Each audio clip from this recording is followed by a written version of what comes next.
दोस्तों, आपका स्वागत है हमारे वीरभद्र एस्ट्रोलॉजी चैनल पे। आज हम हमारे एक व्यूअर्स है, उन्होंने अपने डेट ऑफ बर्थ टाइम हमको भेजा है और उनका क्वेश्चन ये है कि उनकी शादी कब होगी और वह कौन से क्षेत्र में जॉब करे या बिजनेस करे जिससे उनको आगे सक्सेस मिले। ये सारा क्वेश्चन तो वैसे कॉमन होता है, सभी व्यक्ति क्या करे और उनकी शादी कब होगी। ज़्यादातर नौजवानों के दिमाग में ही चलता रहता है कि उनकी शादी किससे होगी और वह फ्यूचर में क्या काम करे जिससे उनको सक्सेस मिलेगी। तो आइए देखते हैं, हमारे व्यूवर्स है, हम उनका नाम हाईलाइट नहीं करेंगे और उनके कुंडली का एनालिसिस करेंगे। आइए देखते हैं सबसे पहले उनकी कुंडली का एनालिसिस करके।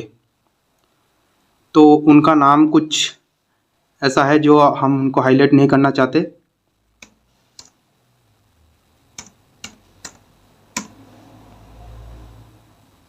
उनका डेट ऑफ बर्थ है 9 मई 2003 को उनका जन्म हुआ था।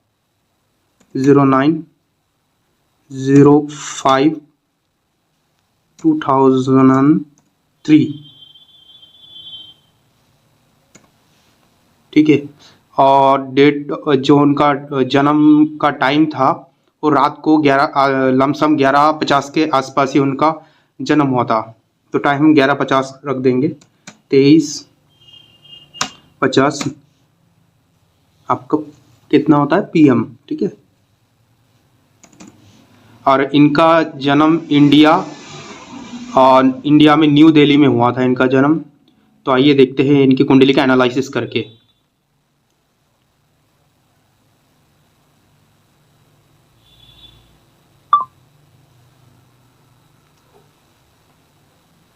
जैसे कि आप देख सकते हैं,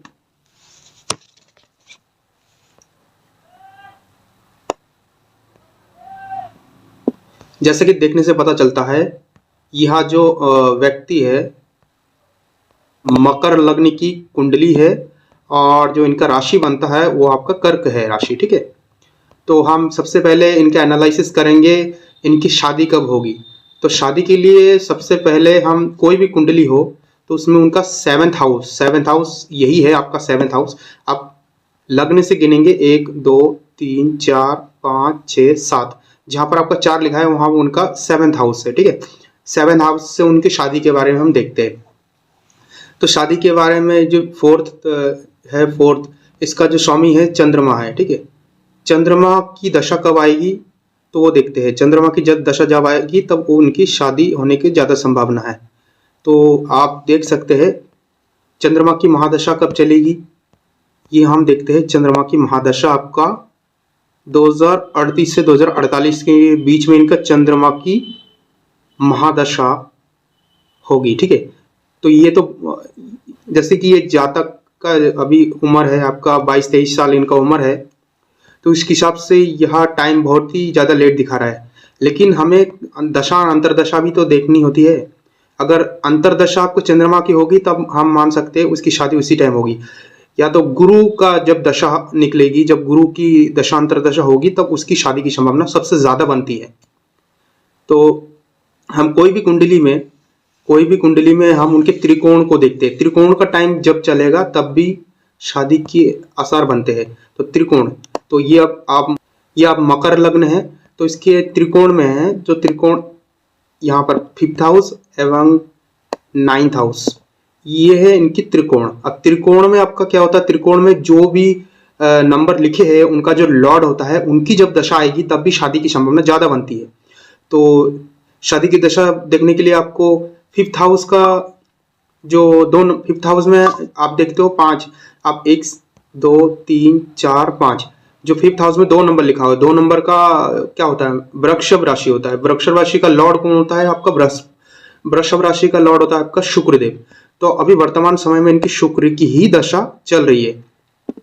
तो इससे पता चलता है कि 2025 या 26 के बीच में उनके रिश्ते आएंगे, जो कि स्वाभाविक है, क्योंकि शुक्र की दशा चल रही है तो स्वाभाविक है कि रिश्ते आएंगे जरूर, ठीक है। तो ये 2025 से 26 के 1 साल के बीच में इनके रिश्ते भी आएंगे।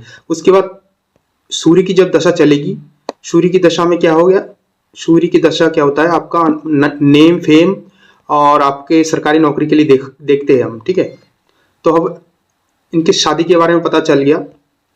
शादी के लिए इनका जो प्लैनेट जिम्मेदार है, जो प्लैनेट की दशा अंतरदशा में इनकी शादी हो सकती है, वो है आपका शनि, आपका शुक्र और आपका बुध और आपका चंद्र। ये 4 जो प्लैनेट है, जब भी इनकी दशा अंतरदशा आएगी तो मान सकते हैं उस टाइम इनकी शादी की संभावना बहुत ज्यादा बढ़ जाएगी। ठीक है, 2000 आपके 38 तक इनको शादी के प्रबल आसार बनते हैं। ठीक है, अब हम देखेंगे इनके कुंडली में। अब हमारा दूसरा क्वेश्चन जो होता है, इनको कौन से क्षेत्र में जॉब करना चाहिए या व्यवसाय करना चाहिए, बिजनेस करना चाहिए, जिससे कि इनके कुंडली के हिसाब से सूट करता हो। तो सबसे पहले देखेंगे कर्म के लिए, कोई भी कर्म है तो आपका 3rd हाउस देखते हैं और आपका 10th हाउस बेसिकली, और बिजनेस के लिए आपका 7th हाउस देखते हैं। ठीक है, तो सबसे पहले अगर कर्म करना है, सबसे पहले आपका जो काम है, कोई भी काम के लिए आपका 10th हाउस को देखा जाता है, उसका डीपली एनालिसिस करते हैं हम।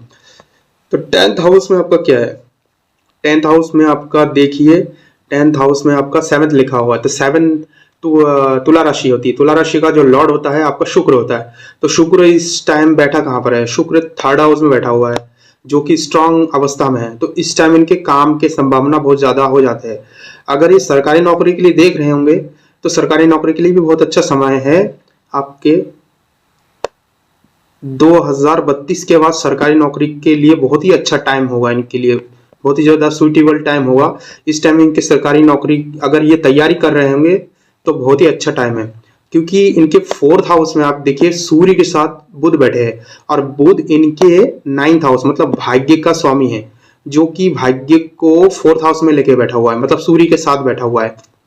तो इनके सरकारी नौकरी लगने के 90% चांस बन जाते हैं, लेकिन वह बनेंगे आपके 2032 के बाद ही, 2032 के बाद ही इनके सरकारी योग बनते हैं, अगर ये तैयारी कर रहे होंगे तो। ठीक है, अब हमारा क्वेश्चन होता है कौन से क्षेत्र में ये काम करेंगे तो अच्छा होगा। देखिए 10th हाउस को ही देखते हैं कर्म के लिए बेसिकली। तो 10th हाउस में आपका 7 लिखा है, तो 7 तुला राशि का जो लॉर्ड होता है शुक्र होता है। तो शुक्र आपको कौन सा काम दिखाता है, शुक्र आपको सौंदर्य रिलेटेड कोई भी काम, कोई भी कॉस्मेटिक काम, ब्यूटी पार्लर का काम हो गया, मतलब जिसमें आपको साफ सफाई का बहुत ज्यादा ध्यान रखना होता है, वैसा काम। जैसे डॉक्टरी हो गया, आपका डॉक्टर हो गया, आपका इंजीनियर हो गया, ये सारे काम में बहुत अच्छे हैं। सबसे ज्यादा जिसमें साफ मतलब आपको क्लीन रहना पड़ता है, आपके लिए डॉक्टर हो गया, नर्स हो गया, ये काम आपके लिए बहुत ज्यादा अच्छे बनेंगे आपके लाइफ के लिए, आपके राशि के हिसाब से ही बनते हैं। और बिजनेस आपका दूसरा आपका देखते हैं। अब दूसरे के लिए और नौकरी के लिए आपको 7th हाउस भी देखना पड़ता है। तो 7th हाउस में आप देखिए कि चंद्रमा गुरु के साथ बैठा है, और चंद्रमा जब भी गुरु के साथ बैठते हैं, एक स्थान पे रहते हैं, एक ही प्लेस में रहते हैं, तब इसे हम गजकेसरी योग कहते हैं। तो यह जो व्यक्ति या जातक होगा, इसमें ज्ञान तो बहुत ही होगा, और यह अपने दूसरों को एडवाइस भी देते हैं, उसके एडवाइस से ही लोग बहुत आगे बढ़ जाते हैं। तो ऐसे देखा है गजकेसरी कब एक्टिवेट होगा, सबसे पहले हमको उसका हाउस देखते हैं। ये 7th हाउस में है, तो 7th हाउस क्या होता है, आपके हमसफर का होता है, आपके साथी का होता है, आपके पार्टनरशिप का होता है। जब भी इनकी शादी होगी तब उनके बाद ही इनका जो लाइफ है बहुत ही अच्छा जाएगा। उस टाइम इसको बहुत ही ज्यादा रिस्पॉन्सिबिलिटी मिल सकती है, कोई भी क्षेत्र हो, कोई भी टीचिंग की क्षेत्र हो, मतलब इनको सबसे बढ़िया टीचिंग का क्षेत्र, आपका डॉक्टरी का क्षेत्र, और आपके कॉस्मेटिक जो भी काम होता है, ब्यूटी पार्लर वगैरह, ब्यूटिशियन का काम जो भी होता है, उसमें इनका कर्म और इनका जो कुंडली है वो उसी को इंडिकेट करता है कि इस क्षेत्र में काम करेंगे तो इनको सक्सेस जरूर मिलेगा। ठीक है, आप इस कुंडली में देख सकते हैं, इनके 3 योग बनते हैं। जो हनुमान जी है ना, उसके 10th हाउस में उनका मंगल थे। तो 10th हाउस में तो इनका मंगल नहीं है, तो इनका 1st हाउस में, तो लग्न में है। तो लग्न में अगर मंगल बैठेंगे तो उसका क्या इंडिकेट करता है, मंगल अगर 1st हाउस में बैठेंगे तो ऐसा व्यक्ति बहुत ही मतलब दुबला पतला नहीं होगा। इसमें आप ऐसे व्यक्ति को देखोगे एनर्जी से भरा हुआ है, व्यक्ति एनर्जी से भरा हुआ था। भीड़ में भी आपको अकेला दिखेगा, मुंह में लालिमा टाइप का दिखेगा इनको, क्योंकि इनके पास एनर्जी बहुत है, और ये कोई भी बात किसी के भी मुंह में डायरेक्ट बोल सकते हैं, इनको किसी चीज का डर नहीं है। ठीक है, तो ये आपको बहुत ही ज्यादा शक्तिशाली बनाता है, दृढ़ निश्चयी बनाता है, और और हमेशा आपको मेहनत करने के लिए प्रेरित करता है, ठीक है। और एक जो हो रहा है आपका, ये आपका थर्ड हाउस में आपका क्या, मालव्य योग। मालव्य योग, योग किसे बोलते हैं, जब इंसान के पास पैसे, धन दौलत, हर सुख सुविधा उसको मिलता है, उसको मालव्य योग बोलते हैं। क्योंकि शुक्र 12th हाउस में भी स्ट्रांग हो जाता है, ठीक है। और चौथा है आपके फर्स्ट, मेष राशि में सूर्य स्ट्रांग हो जाता है, तो इनका जो घर बार होगा, जो इनके घर में इनका बहुत ही ज्यादा रुतबा चलता होगा, क्योंकि 4th हाउस में सूर्य है तो, और मेष राशि में स्ट्रांग है, तो इनका कर्म क्षेत्र और इनका रहने का भी स्थान बहुत ही अच्छा होगा। मतलब ये जहां पर भी रहते साफ सुथरा रहते होंगे, क्लीनिंग का बहुत ज्यादा ध्यान रखते होंगे ये, ठीक है। और आपका चौथा सबसे ज्यादा स्ट्रांग जो योग बनता है आपका गजकेसरी। गजकेसरी जो योग होता है, इंसान अगर पढ़ा लिखा ना भी हो, इंसान के अंदर अगर ज्ञान नहीं भी हो, तो हमेशा उसके ऊपर भगवान की कृपा रहता है। इनके अंदर कहीं कहीं से भी ज्ञान का उदय हो सकता है। व्यक्ति ज्यादा देखने में भी जुझारू टाइप का होता है, और व्यक्ति के अंदर ज्ञान कूट कूट के भरा रहता है, ठीक है। और इस कुंडली में आप और एक चीज बता देते हैं, इस कुंडली में आप देखे होंगे कि कोई भी कुंडली का हो, उसका त्रिकोण भाव बहुत ही ज्यादा स्ट्रांग होना चाहिए। तो त्रिकोण में आप देख सकते हैं, त्रिकोण भाव ये है, त्रिकोण बोलते हैं इसको, ठीक है। मतलब फर्स्ट, 5th और 9th हाउस, ये इनका जो स्वामी का जब भी टाइम आता है, इनके जो लॉर्ड का जब भी दशा महादशा होती है, तब जब भी इन त्रिकोण के लॉर्ड का टाइम आता है, इन दशा या महादशा में इनके लॉर्ड का टाइम आता है, तब व्यक्ति को बहुत ही ज्यादा सक्सेसफुल होते हुए देखा गया है। व्यक्ति को हर चीज उसको मिलता रहता है। तो इस कुंडली में आपका त्रिकोण का जो स्वामी है, फर्स्ट में आपका शनि हो गया, 5th हाउस में आपका शुक्र हो गया, 9th हाउस में आपका बुध हो गया। तो इस कुंडली के हिसाब से आप देख सकते हैं कि इसमें कारक जो प्लैनेट है वो आपका शुक्र, बुध और शनि, ये तीनों इनके कारक प्लैनेट है। इनकी जब दशा आएगी तो इनके लिए बहुत ज्यादा सुटेबल होगा, ठीक है।